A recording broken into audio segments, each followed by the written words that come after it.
साल से जो भी इनके ऊपर मुकदमा आया, केस आया, इन्होंने हैंडल कर लिया।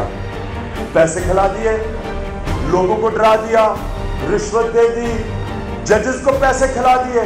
जब शरीफ खानदान के खिलाफ कुछ भी हो, कोई भी इनको इंसाफ के नीचे लाने की कोशिश करे, वो है साजिश। उसको खरीदना, कानून तोड़ना, रिश्वत देना, इदारों को तबाह करना, वो साजिश नहीं है।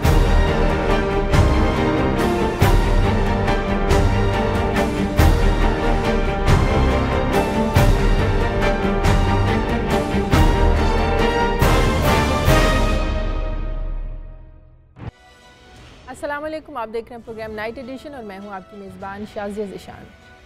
नाज़रीन, सियासत और शतरंज में बड़ा मामूली सा फ़र्क होता है। शतरंज में भी बादशाह और प्यादे होते हैं, जबकि सियासत में भी। लेकिन शतरंज में कोई जज नहीं होता, जो कि सियासत में ज़रूर होता है। यही वो फ़र्क है जो सियासत को शतरंज से मुख्तलिफ बनाता है। शरीफ खानदान ने भी सियासत का खेल शतरंज के खेल की तरह खेला है। बादशाह को बचाने के लिए प्यादों ने तरह तरह की चालें चली, लेकिन वो भूल गए कि सियासत में एक जज भी होता है। कल सुप्रीम कोर्ट में पनामा केस की समाअत अपने आखिरी मराहिल में दाखिल हो गई है और GIT रिपोर्ट के ऊपर हुकूमती जमात और अपोजिशन जमात कल अपना अपना मौक़िफ़ पेश करेंगी, जिसके बाद ही अदालत किसी नतीजे पर पहुंचेगी। कवी इम्कान तो ये है कि हुकूमती जमात की जानिब से मज़ीद वक्त तलब किया जाएगा या फिर रिपोर्ट को चैलेंज करने की जो दरख्वास्त है ये जमा कराई जाएगी और पहले इस दरख्वास्त की समाअत की इस्तदा भी की जाएगी। ऐसी सूरत हाल में तहरीक इंसाफ क्या हिकमत अमली अपनाएगी, जबकि आज तहरीक इंसाफ कराची के नायब सदर नाज बलोच पार्टी क़यादत से नाला होकर पाकिस्तान पीपल्स पार्टी में शरीक हो गई हैं। एक वक्त में जब तहरीक इंसाफ की सियासत अपने उरूज पर है, ऐसे वक्त में एक पार्टी रहनुमा का पार्टी को छोड़ देना पार्टी की सियासत पर किस तरह असरअंदाज होगा।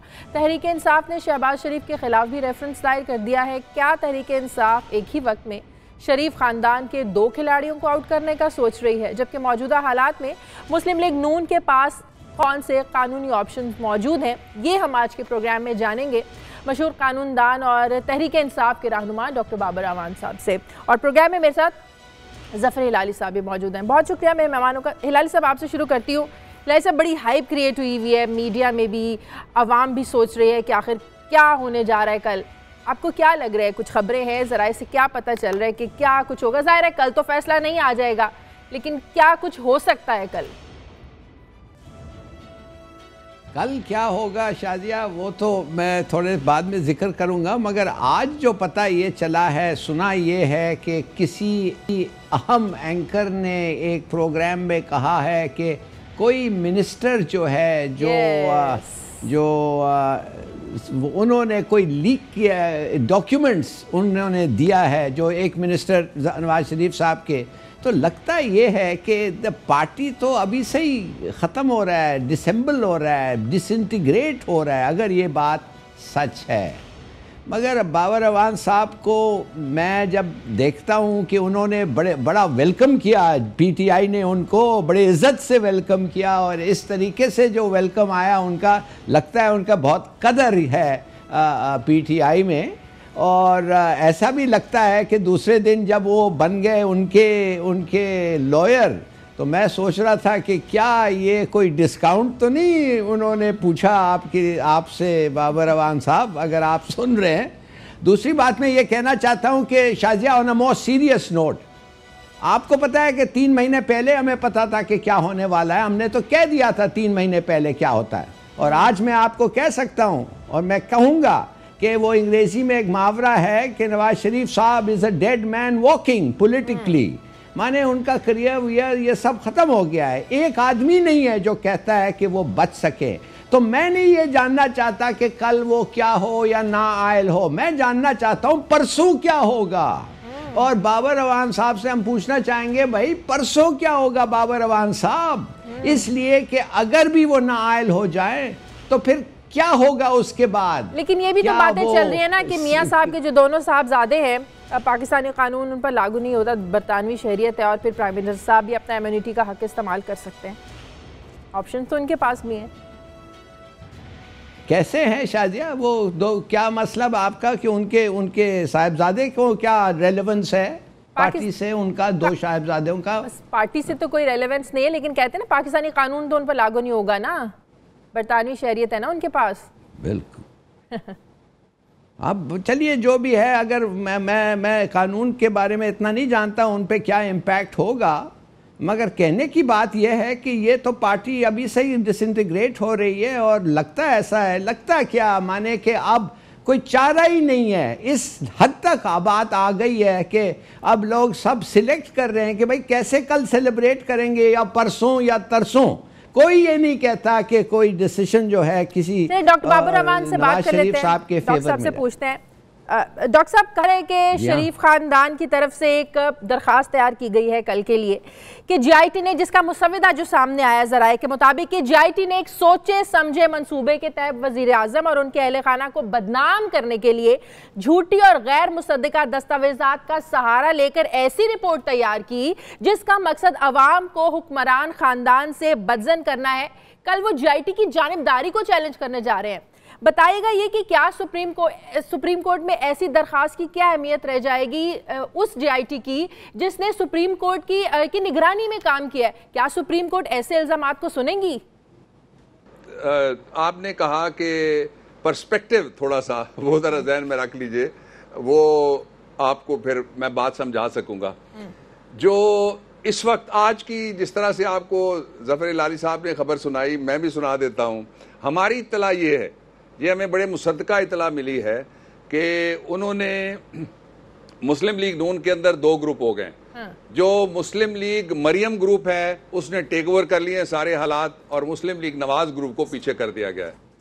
जो मुस्लिम लीग मरियम ग्रुप है उसके लोगों को ये कहा गया है, जिसमें ज़्यादातर यूथ है, कि आप पाकिस्तान की अगली काबीना हैं, ये जो काबीना है बड़ी बेकार है, इसलिए उनको डंडे दिए गए हैं, उनको पैसे दिए गए हैं और उनको असला भी तकसीम किया गया है। मैं ये रिकॉर्ड पे लाने के लिए, ये टाइम हमारे पास नहीं था, वरना हमने प्रेस कॉन्फ्रेंस करके मैंने और नईमुल हक ने ये बात कहनी थी, तो आपने मौका दिया। मैं यहाँ से ये बात कह रहा हूँ कि सारे इदारों से हम कहना चाहते हैं कि इन्होंने हमले की तैयारी की हुई है, इसलिए जो पाकिस्तान की सर ये बड़ी खबर दे रहे हैं आप, अदालत है उसको, मैं जिम्मेदारी से कह रहा हूँ, हमारी इतला है, ये हमारी इतला है कि वो तैयारी कर चुके हैं, और उसका मैं आपको सबूत दे देता हूँ। सर्कमस्टेंशियल एविडेंस ही हो सकती है ना, बाकी तो हमारे पास कोई सबूत नहीं हो सकता।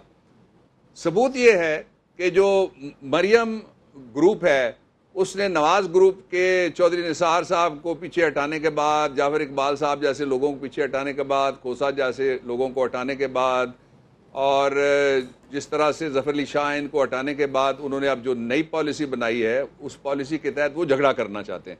झगड़ा इसलिए करना चाहते हैं कि पाकिस्तान के इदारों ने उनको शहीद बनने की अभी तक इजाज़त नहीं दी। वो हर कीमत पे या मुआवजा चाहते हैं और या झगड़ा चाहते हैं। अच्छा, दूसरा, कल जो हेयरिंग है वो बड़ी, मैं आपके सामने जो मैं बात कहूँगा, तीन बातें कहूँ, उनमें से एक होनी है। पहला, सुप्रीम कोर्ट ऑफ पाकिस्तान ने ऑब्जर्वेशन दी है, उन्होंने कहा कि we are not going to hear this case de novo, कि शुरू से हम इस मुकदमे को दोबारा बिल्कुल भी नहीं सुनेंगे। हम इस मुकदमे को सुनेंगे दो तरीके से। उन्होंने कहा कि हम इसको सुनेंगे पहले तो वेरी शॉर्ट, मुकदमा हम बहुत मुख्तसर सुनेंगे, ठीक है। और वो किस तरह सुनेंगे? उन्होंने कहा जनाब आप सिर्फ लिमिटेड आर्ग्यूमेंट करेंगे on the JIT report, findings पे, बाकी पे तो दो जज फैसला दे चुके। जिन दो जजेस ने समझा कि कुछ मजीद तफ्तीश तहकीक या किसी और इन्वेस्टिगेशन की जरूरत है, उन्होंने ये लगा दिया। अच्छा, अब आ गया दूसरा, जो गवर्नमेंट का प्लान है वो मैं आपको बता देता हूं। गवर्नमेंट का प्लान ये है कि वो 2 दिन पहले उन्होंने तैयार कर लिए थे अपने एतराज़ात। वकील हैं हमारे, दफ्तरों की खबरें एक दूसरे को, हम नहीं सुनाए तो मुंशी सुना देता है, मुंशी ना सुनाए तो मुशद्दी सुना देता है। इसलिए हमारे पास ये भी है कि कल उन्होंने ये कोशिश की कि कोई लंदन से सर्टिफिकेट मंगाने की बात करो, कोई इधर से करो, तो टाइम गेन करो। जो एतराज़ात हैं उसके ऊपर 2 लीगल पोजिशंस हैं मैडम और इलाली साहब। पहली पोजीशन ये है कि एतराज़ात हो चुके हैं, उनके ऊपर सुप्रीम कोर्ट की जजमेंट आ चुकी है। सुप्रीम कोर्ट में लफ्ज ऑब्जेक्शन, बायकॉट और वॉकआउट रिकॉग्नाइज ही नहीं हुआ, शहीद भुट्टो के केस से लेके किसी मुकदमे में भी। तो अब अगर कोई एतराज आता है तो जेआईटी हो गई है defunct, it is functus of show, it is no more there. वो फ्रीक भी नहीं है मुकदमे में, वो तो एक कमीशन था, कमीशनड। अच्छा डॉक्टर साहब, मुझे ब्रेक लेने दें। ब्रेक के बाद आप ये भी बताइएगा कि आखिर शरीफ खानदान के पास ऐसे कौन सी ऑप्शंस वो इस्तेमाल सकते हैं जिनको बेस बनाकर वो चाहेंगे कि केस तवालत इख्तियार कर जाए। एक छोटे से वक्फे के बाद।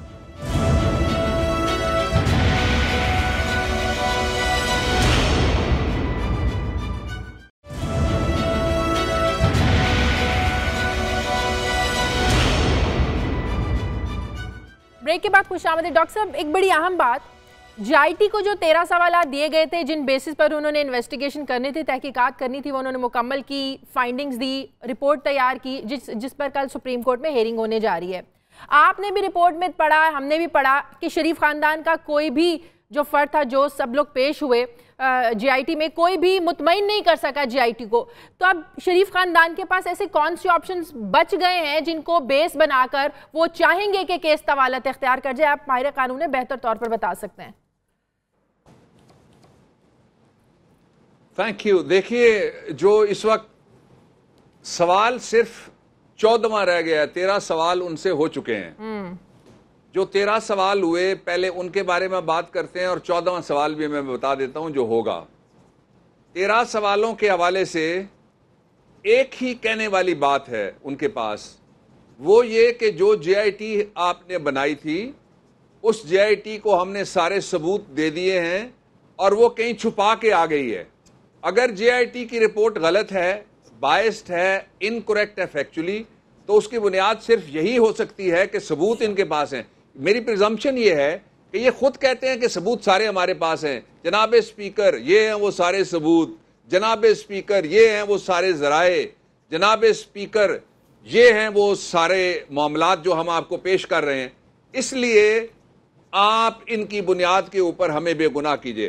13 सवालों को खत्म करके अगला इनके पास ऑप्शन ये है कि सुप्रीम कोर्ट ऑफ पाकिस्तान को ये कहेंगे कि जीआईटी ने इंसाफ नहीं किया। वो कहेंगे जीआईटी को रख देते हैं थोड़ा सा परे, आप बताइए आपके पास जो सबूत है, हमारे पास। ये 14वां सवाल है कि आपके पास जो सबूत हैं, जीआईटी ने लेने से इनकार किया है, कतरी के पास सबूत थे, आप लेके आ गए थे, वो भी आप हमें दे दीजिए। सारे सबूत आपको एक आखिरी मौका दे देते हैं। This would be the last chance which they will be getting.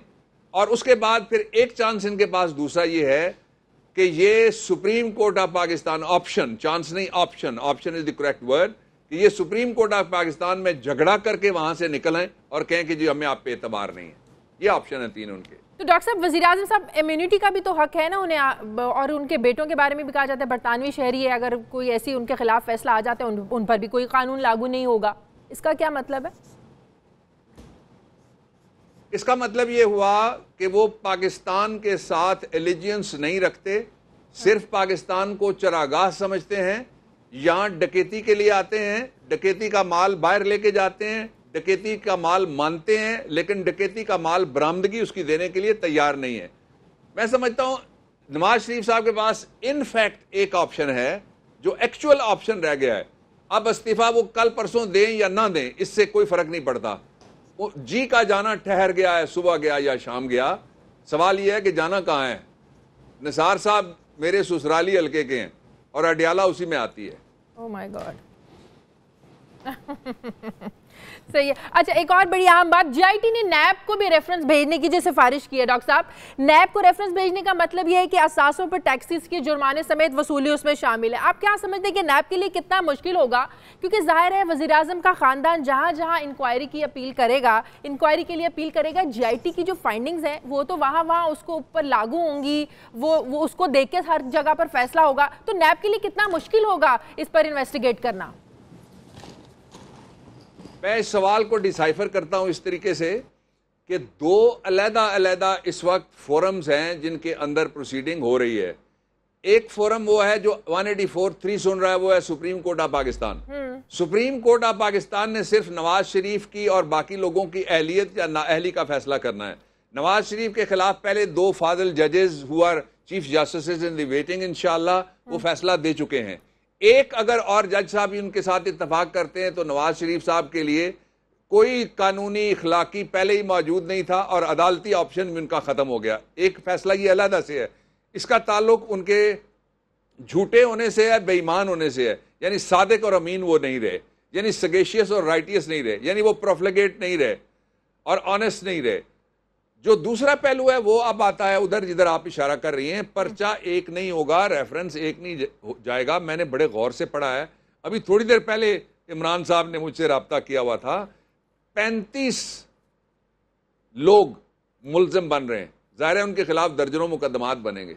ये कोई एक दिन की बात नहीं है, लेकिन यह है कि उस वक्त फिर हम दरख्वास्त करेंगे जो चीफ जस्टिस हैं सूबों के कि वो जजेस डेजिग्नेट करें जो रोजाना की बुनियाद के ऊपर ये मुकदमा चलाएं, और इस मुकदमे में पहले ही 32 साल हो गए हैं। ये मुकदमा चला के कानून में लिखा हुआ है कि आपने फौरन फैसला करना है और फौरन फैसला करें।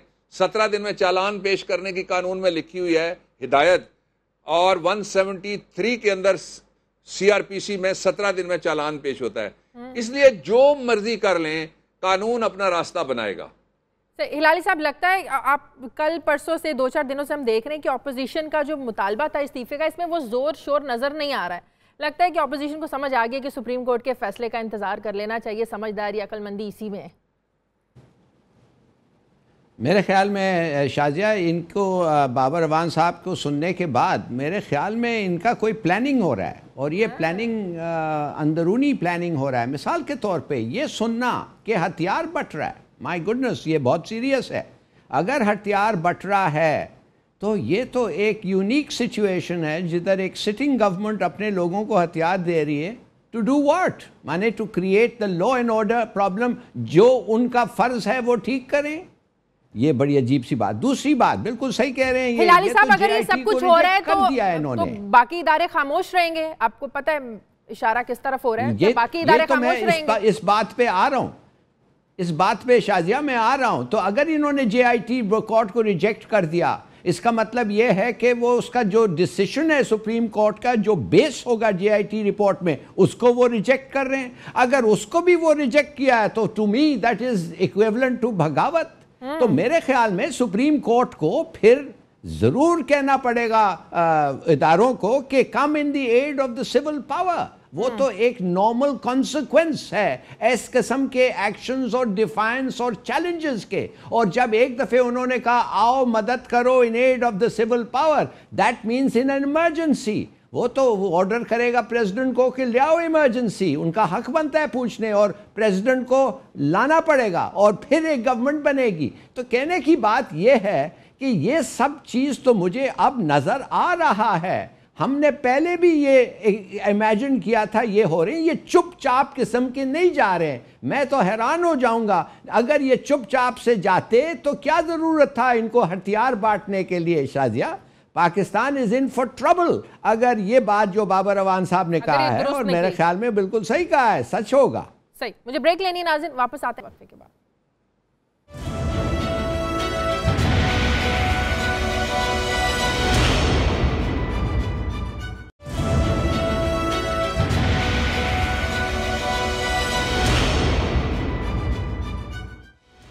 ब्रेक के बाद खुशामद। डॉक्टर साहब, आपने 2 दिन पहले एक बयान दिया कि कबल अज़ वक्त इंतखाबात का ऐलान किया जाए। बाद में शाह महमूद कुरैशी साहब ने इस बात की वजाहत की कि बाबर अवान का जो बयान था ये पार्टी पॉलिसी नहीं थी। अगर आपका ये बयान पार्टी पॉलिसी नहीं थी तो क्या इसको आपकी ज़ाती ख्वाहिश समझा जाए कि कबल अज़ वक्त इंतखाबात हों? और अगर कबल अज़ वक्त इंतखाबात आप लोग चाहते हैं तो क्या आप लोगों की तैयारी है? क्योंकि अगर इलेक्टोरल रिफॉर्म्स की बात की जाए तो वो तो अभी तक हुए नहीं, और भी बहुत सारे मसाइल हैं। वही इलेक्शन कमीशन है, खान साहब कहते हैं कि उस इलेक्शन कमीशन के नीचे तो हमें इलेक्शन लड़ना नहीं है।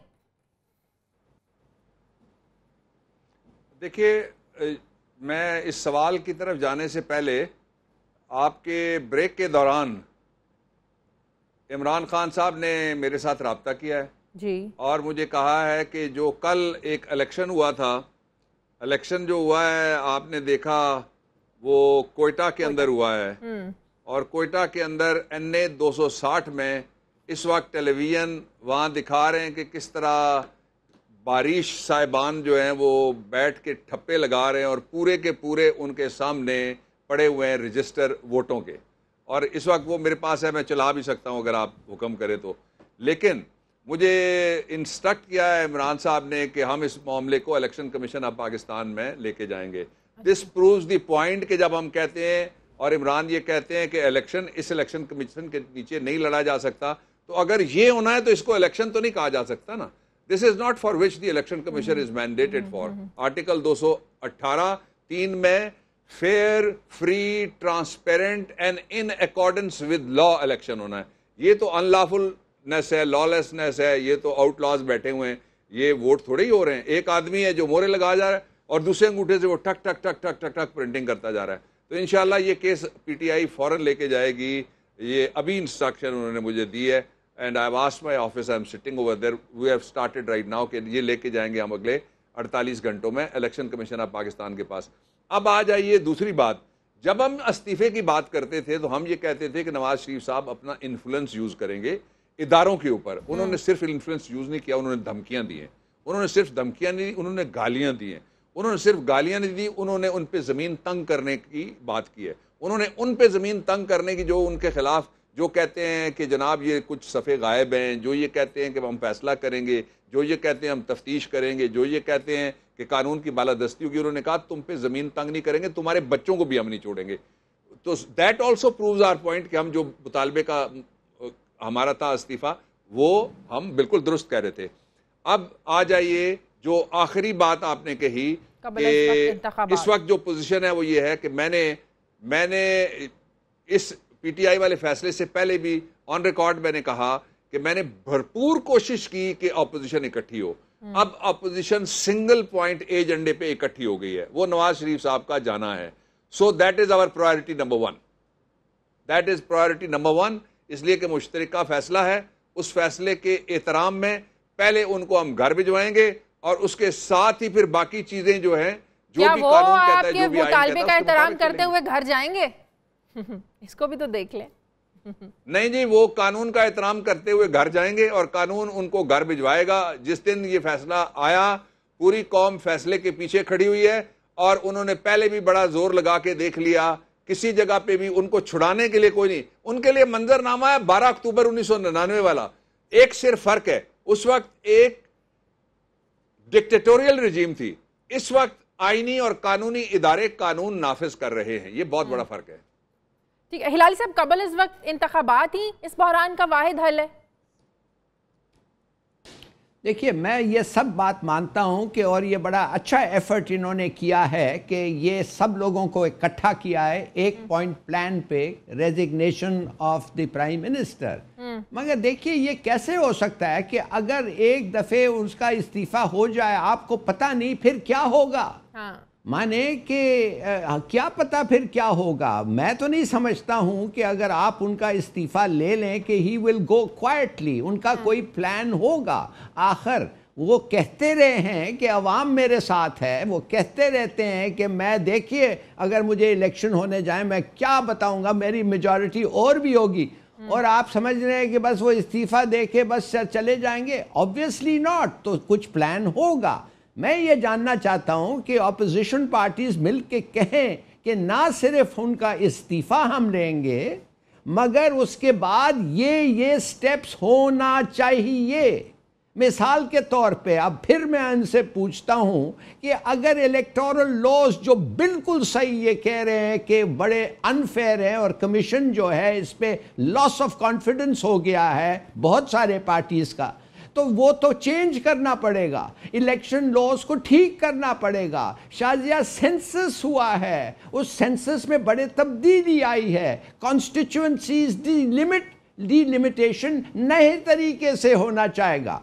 और ये उन्होंने खुद कहा है कि और लोग जो हैं उनके खिलाफ केसेस हैं, उनकी अकाउंटेबिलिटी वो भी शुरू होना चाहिए। मैं नहीं कहता हूं कंक्लूड, बट शुरू होना चाहिए। तो इस सब के लिए मैं बाबर अवान साहब से पूछना चाहता हूं कि क्या बाबर अवान साहब आपकी पार्टी सपोर्ट करेगी for a limited period of time A national government, जिधर आपका भी एक नुमाइंदा शायद बैठा हो, दूसरे पार्टीज का भी नुमाइंदा बैठा हो, जिस पे 6 महीने 9 महीने 1 साल जो भी टाइम लगे, उतने देर में ये सब चीज़ें हो सकते हैं to the satisfaction of everybody, और फिर फ्री एंड फेयर इलेक्शंस हो। क्या आप ऐसे प्रपोजल को मानने के लिए तैयार होंगे? जी डॉक्टर साहब। देखिए जफर हिलाली साहब, पहली गुजारिश ये है कि इस वक्त हमारा सिंगल फोकस रहा है 126 रोज़ा धरना। मैं इस पार्टी में नहीं था तो तब भी मैंने उस धरना का साथ दिया। मैंने जो इनके 4 हल्के खुले थे, 2 हल्कों में मैंने वकालत की। मैंने अपनी आंखों से देखा कि रद्दी की टोकरियाँ निकल रही हैं अंदर से, वोट कोई नहीं है। जब ये कहा गया कि मुख्तलिफ हल्कों पे फॉर्म 14 नहीं है, उन्होंने फॉर्म 14 बना के खाली भेजना शुरू कर दिए, नीचे दस्तखत मारे हुए जी ये फॉर्म 14 आ गया। उसके अंदर कुछ लिखा हुआ नहीं था, इसलिए कि सारे रिकॉर्ड्स कंपाइल किए बगैर वो किस तरह से फॉर्म 14 भरा जा सकता था। जालसाजियाँ होती रहीं।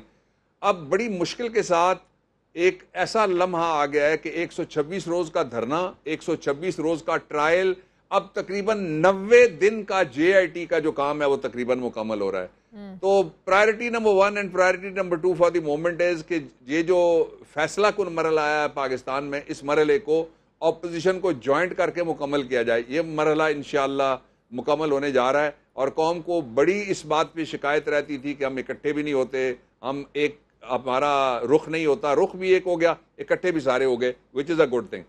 उसके बाद फिर जब जब इसके बाद हालात अनफोल्ड होंगे तो फिर जाहिर है सियासी जमातें इकट्ठी बैठेंगी, हम भी फिर मशवरा करेंगे। फिलहाल हमारा सिंगल पॉइंट एजेंडा है।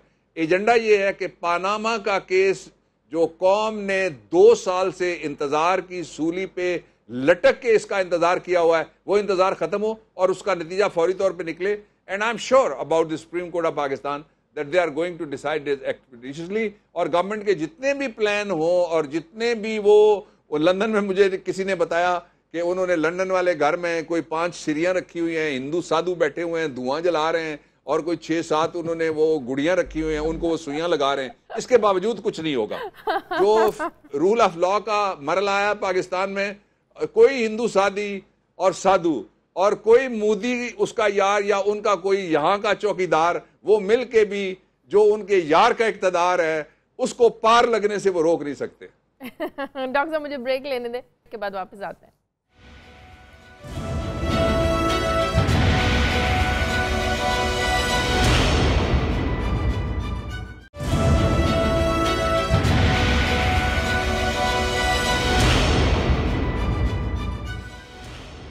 ब्रेक के बाद खुशामदीद। डॉक्टर साहब, बात यह है कि अगर बात सिर्फ इस्तीफे की है तो इस्तीफे का प्रेशर तो 2014 में जब PTI ने धरना दिया था तब भी वज़ीर आज़म साहब पे प्रेशर था। तो बाद में पाकिस्तान पीपल्स पार्टी ने क्रेडिट लिया, खुर्शीद शाह साहब ने ये कहा, आप भी जानते हैं कि हमने प्राइम मिनिस्टर साहब को इस्तीफा देने से रोका और हमने जमहूरियत बचाई। आज वही पीपल्स पार्टी इस्तीफे का प्रेशर डाल रही है, इस्तीफे का मुतालबा कर रही है, तो ज़रा कन्फ्यूजन पैदा हो रही है कि 2014 में जमहूरियत बची थी या जमहूरियत आज बच रही है? देखिए, इसके दो पर्सपेक्टिव हैं। एक तो वो है जो आपने सवाल किया, जो वाकयात पे मबनी है और इस पे कोई दो राय नहीं हो सकती, जो आपका क्वेश्चन है उसके ऊपर। लेकिन इसका जो असल पर्सपेक्टिव है वो ये है कि उस वक्त द नेशन वाज डिवाइडेड। लोग ये समझते थे कि देखिए जी, पता नहीं कोई खुफिया हाथ भी हो सकता है। एक तबका ख्याल ये था जिसके अंदर ये तासुर था। लोग इस बात से डरे हुए थे कहीं फौज ना आ जाए, कहीं मार्शल लॉ ना लग जाए। ख़ास तौर पे जिस वक्त ताहिरुल कादरी साहब ने वो लॉन्ग मार्च करने के लिए कहा towards the prime minister house, उस वक्त ये तासुर और गहरा हो गया। लेकिन फिर लोगों को पता लगा कि नहीं, ये पीपल एम्पावरमेंट की एक लहर थी, धांधली हुई है। 23 सियासी जमातों ने यह कहा इलेक्शन चोरी हो गया और जो चोर हैं वो जोरवर हैं। इस वक्त चोरी के बाद वो सीनाजोरी कर रहे हैं। लेकिन अब बिल्कुल दूसरी मुख्तलिफ सूरत हाल है। पैनामा उस वक्त नहीं था जब 126 रोज़ा धरने का आगाज हुआ। Panama comes later. जब पैनामा आया तो लोगों ने, उस वक्त भी दो राय थी लोगों की। कुछ ने कहा, बल्कि बड़े बड़े वकील साहिबान जो मेरे दोस्त हैं, नाम लेने की जरूरत, उन्होंने कहा जाने की जरूरत नहीं, कुछ नहीं होगा। सियासतदान भी ये कहते थे, कुछ हो गया। उसके बाद एक ऐसा मरहला आया जब प्राइम मिनिस्टर के खिलाफ, ये दुनिया का पहला प्राइम मिनिस्टर है जिसके खिलाफ 2 सीनियर 3 जजेस, जिनको सीनियर प्यूनी जजेस हम कह रहे हैं फिलहाल, दोनों ने सुप्रीम कोर्ट का चीफ जस्टिस बनना है, उन्होंने डिक्लेरेशन दिया हुआ है बेईमान आदमी है ये, इज नॉट ऑनेस्ट, और ये झूठे हैं, ये काजिब हैं, ये सादिक नहीं है। इसके बावजूद के इसी इलेक्शन कमीशन को अपना एक इजलास करके एक कम से कम ये एग्जामिन कर लेना चाहिए था कि हमें सुप्रीम कोर्ट ने ऑर्डर किया हुआ है 2 जजेस ने, और वो ऑर्डर, उसके खिलाफ अपील कोई नहीं है, उसके खिलाफ रिव्यू नहीं आया, और रिव्यू प्रोवाइडेड है आर्टिकल 188 में, सब्सटेंशियल वो एक लीगल रेमेडी है। तो वो इजलास करते कहते कि जनाब इसका हमने क्या करना है, लेकिन नहीं हुआ। चलिए वो बात गुजर गई। अब जो मरहला है, इस मरहले के ऊपर 2 ही रास्ते बचते हैं पाकिस्तान के पास। एक तो ये है कि कोई एडवेंचरिज्म नवाज शरीफ को करने दिया जाए, जो बिल्कुल नहीं करने दिया जाएगा, आई एम 100% श्योर। और दूसरा ये है, मैं क्यों कह रहा हूं, ये भी पूछ लीजिए, मैं इसलिए कह रहा हूं कि इनके साथ जो जफर लाली साहब तो इस फील्ड के खुद बादशाह हैं, मैं अर्ज कर देता हूं कि जो इनके साथ Lahori group of public servants है ना जी, जो इन्होंने जो SHO लगाया था आज उसको DIG लगाया हुआ है, जो इन्होंने सेक्शन ऑफिसर लगाया था आज उसको सेक्रेटरी लगाया हुआ है, ये कब खड़े हुए हैं पहले कि आज खड़े होंगे? पूरी पाकिस्तान का सिविल स्ट्रक्चर इस वक्त बेचैनी का शिकार है। पीएसपी पुलिस अफसरान बेचैनी का शिकार है। मैं लाहौर गया, मुझे वो लोग मिलने के लिए, आज मैं किसी जगह स्विमिंग के लिए गया होता, वहां वो लोग मिलने के लिए, आप हैरान ही हो जाए कि ये कौन कौन लोग आ रहे हैं और क्या कह रहे हैं। वो कहते हैं जी पाकिस्तान उजाड़ के रख दिया इन्होंने, और ये हर जगह पे जाती हमसे एलिजेंस, हमारा हल्फ इस मादरे वतन के लिए ये हमसे मांगते। आपने देखा पुलिस में भी बाजवा जैसा इज्जत वाला आदमी, आपने देखा कि पुलिस में एसपी नेकोकारा जैसा इज्जत वाला आदमी, उसने कहा मैं नहीं बंदे मारूंगा। उन्होंने फिर उसको हटा के दोनों को 7 बंदे मारे या नहीं मारे सियारा दस्तूर के ऊपर। इसलिए मैं कहता हूं कि इनके ये ऑप्शन भी चला गया। अब इनके पास एक ऑप्शन रहता है इज्जत वाला, उस पे मुझे कहने दीजिए कि इनके घर में इस कदर ज़रो जवाहिर हैं, इनके घर में इस कदर दौलत है, इस कदर डॉलर हैं, इस कदर पाउंड, यूरो, स्टर्लिंग और तुमान अब आ गए, इनके युआन आ गए चाइना से, पता नहीं क्या क्या है। इज्जत रखने की इनके पास जगह नहीं रही, मुश्किल है।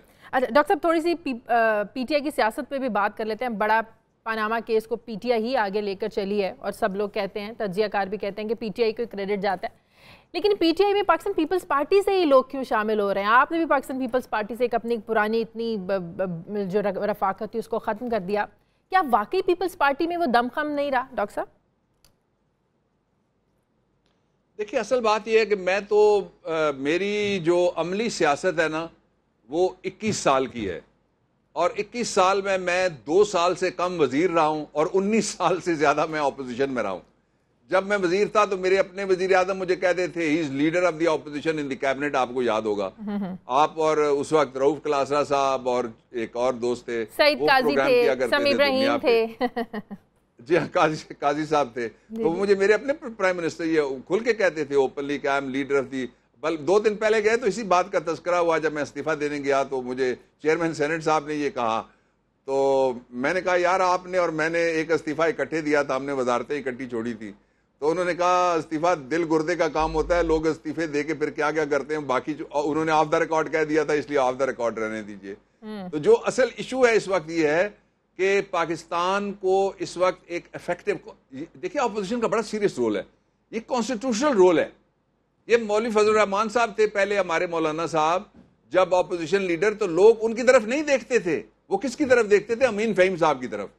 हालांकि अमीन फ़हीम साहब अपोजिशन करते थे और मौलाना साहब जो थे वो MMA में भी शामिल थे, और जनरल मुशर्रफ साहब के साथ जो उन्होंने तहफ़्फ़ुज़ दिया था उनको कानून के जरिए से, उसमें भी वो शामिल थे। इसलिए ये हो नहीं सकता कि आप कहें मैं मुफाहमत भी करूंगा और मैं मुखालफत भी करूंगा। दोनों में से आप ग्रे एरिया में नहीं खेल सकते सियासत में, इधर इट इज ब्लैक और इट इज व्हाइट। अच्छा, आपको लगता है कि पीपल्स पार्टी इस वक्त रियल ऑपोजिशन कर रही है?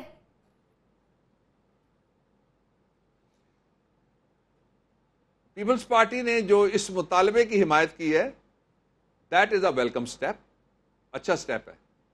हिलाली साहब आप समझते हैं, क्योंकि आपसे मैंने हमेशा एक ही कमेंट सुना है, मुकमुका नून लीग और पीपल्स पार्टी का। देखिए बात असल ये है शाजिया कि अब छोड़ें ये बातें कि PPP और PMLN they are 2 peas from the same pod, they are 2 sides of the same coin. अगर आप मुझे पूछें, दोनों डायनास्टिक फैमिलीज़ के हाथ में हैं। मैं ये जानना चाहता हूँ कि 30 साल से किसी ने नहीं पूछा कि जरदारी साहब के लोग और इनके, मी इंक्लूडेड, मैं तो खैर पूछा, जब मैं बीबी के साथ था मैंने पूछा एक दफ़े, मगर वो छोड़िए, वो अलग बात है। मैं सिर्फ जानना चाहता हूँ, किसी ने नहीं पूछा कि आप महल में रहते हैं लंदन में और दुबई में और फरारीज चलाते हैं।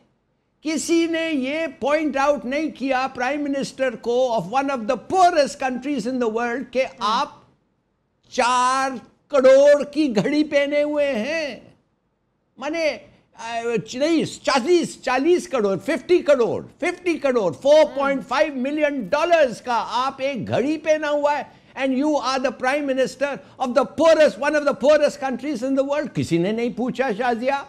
और क्या शाजिया 30 साल में कोई नहीं पकड़ सका इनको? माने 30-50 दिन में जो JIT ने प्रोड्यूस किया है, 30 साल से कोई नहीं प्रोड्यूस किया। इतने सारे एजेंसीज और इतने पैसे हम उनके चलाने के लिए हम देते हैं। मैं कहने की बात यह है कि कब तक ये चलेगा? तो I hope this is the turning point. Zardari साहब के बारे में क्या ख्याल है? जरदारी साहब के बारे में क्या ख्याल है डॉक्टर साहब? जरदारी साहब के बारे में क्या ख्याल है डॉक्टर साहब? आपको नहीं लगता है नवाज शरीफ साहब के साथ साथ जरदारी साहब का भी, जो साबिक सदर, उनका भी एहतसाब होना चाहिए? सिर्फ नवाज शरीफ के खिलाफ एहतसाब का नारा लगाकर मिसाइल कायम नहीं होनी चाहिए। अच्छा, मैं आपको एक चीज याद दिलाऊं, जिस तरह हिलाली साहब ने बहुत जबरदस्त बात की है कि कोई ये नहीं पूछता 50 करोड़ की घड़ी कहां से आई। हाँ। लेकिन मेरा ख्याल है कि अब ऐसे नहीं चलेगा, अब तो पूछना भी पड़ेगा और बताना भी पड़ेगा, उसके बगैर पाकिस्तान आगे नहीं चलेगा। अगर ऐसे ही चलेगा तो फिर पाकिस्तान आगे नहीं चलेगा। अच्छा, आपको मैं याद कराना चाहता हूं 3-4 डायलॉग्स हैं आपकी और हिलाली साहब की तवज्जो के लिए। वो कौन था जिसने कहा था कि मैं किसी को रस्सा डालूंगा? वो कौन था जिसने कहा था मैं किसी को खंबे से लटकाऊंगा? वो कौन था जिसने कहा था मैं उसको सड़क पे घसीटूंगा? वो कौन था जिसने कहा था मैं उसका पेट फाड़ूंगा? शहबाज शरीफ साहब। मैं नाम बैठे हुए ना गवर्नमेंट में 5 साल है। जी बताइए ना। शहबाज शरीफ साहब बताइए ना। शहबाज शरीफ साहब ने कहा। शहबाज शरीफ साहब पाकिस्तान में ही होते हैं ना। हाँ? इसी पाकिस्तान में होते हैं शहबाज शरीफ साहब। अच्छा, वो आप कहते हैं मैं अपने भाई के लिए अल्लाह की कसम खा के कहता हूं वो करप्ट नहीं है। जवाबन बड़े शरीफ साहब कहेंगे, नवाज शरीफ साहब, मैं अल्लाह की कसम खा के कहता हूं छोटे भाई ने सस्ती रोटी में कोई गड़बड़ नहीं की, पीली टैक्सी में गड़बड़ कोई नहीं की, लैपटॉप में गड़बड़ नहीं की, आशियाना हाउसिंग स्कीम में गड़बड़ कोई नहीं की, इसने मेट्रो बस में गड़बड़ कोई नहीं की, इसने येलो ट्रेन में, ऑरेंज ट्रेन में कोई गड़बड़ नहीं की, इसने पाकिस्तान के वाहिद वजीर आला के तौर पे कहा था आइंदा मोटरसाइकिल पे जाऊंगा, इसने कोई नया जहाज नहीं खरीदा, इसने नया एक हेलीकॉप्टर गिरा के दूसरा हेलीकॉप्टर नहीं खरीदा, और पता नहीं किसने वो अगवा किया था वो भी नहीं पता लगा, कितना तावान किस खाते से गया था वो भी नहीं पता लगा। ये तो वो लोग हैं कि हमने एक रेफरेंस जो इस वक्त नायली का शहबाज शरीफ के खिलाफ फाइल किया है, उसमें 7 सुप्रीम कोर्ट ऑफ पाकिस्तान के फैसले हैं। और मैं एक सिर्फ जफर इलाही साहब आपकी तवज्जो के लिए मैं आपको भिजवा रहा हूं ये पेपर्स, आपके शो को मैं भिजवाऊंगा ये पेपर्स। और वो एक फैसला ये है जिसमें उन्होंने 18 बैंकों ने कहा कि आपने 6 बिलियन देने हैं, उनमें से 1 बिलियन का इन्होंने वापस किया है जो नेशनल बैंक ऑफ पाकिस्तान को, वो बेबी सिटर उसको लाके इन्होंने नेशनल बैंक ऑफ पाकिस्तान पे बिठाया हुआ है। अब या तो ये है कि हम इन चोरों को चोर कहना छोड़ दें और इनसे चोरी का माल ना बरामद करने की कोशिश करें। हर शख्स ये करेंगे तो फिर वैसे क्या कमेंट किया जाए? No comment. हिलाली साहब, आखिरी कमेंट आपका। मैं नहीं, ये सब कह दिया है जो कहना है इन्होंने कह दिया है। मैं सिर्फ ये करता हूँ आप दुआ करें कि हमारे पास वो जुर्रत हो और हमारे लोग जो हुक्मरान हैं जो इस वक्त हैं उनको जुर्रत और उनके पास सेंस हो कि मिल के ये करें जो हम करना चाहिए। नहीं तो ये जैसे इन्होंने कहा बिल्कुल सही कहा, तबाही है, अदरवाइज इज नथिंग लेफ्ट। ठीक है, बहुत शुक्रिया डॉक्टर बाबर अवान साहब आपका, जफर साहब आपका। सबकी नज़रें लगी हैं कल सुप्रीम कोर्ट में जो समाअत होने जा रही है। 92 न्यूज़ की इस हवाले से ट्रांसमिशन सारा दिन जारी रहेगी। नाइट एडिशन से शाज़िया ज़ीशान को इजाज़त दीजिए। आपसे मुलाकात होगी कल सुबह 10 बजे ट्रांसमिशन में। अल्लाह हाफ़िज़।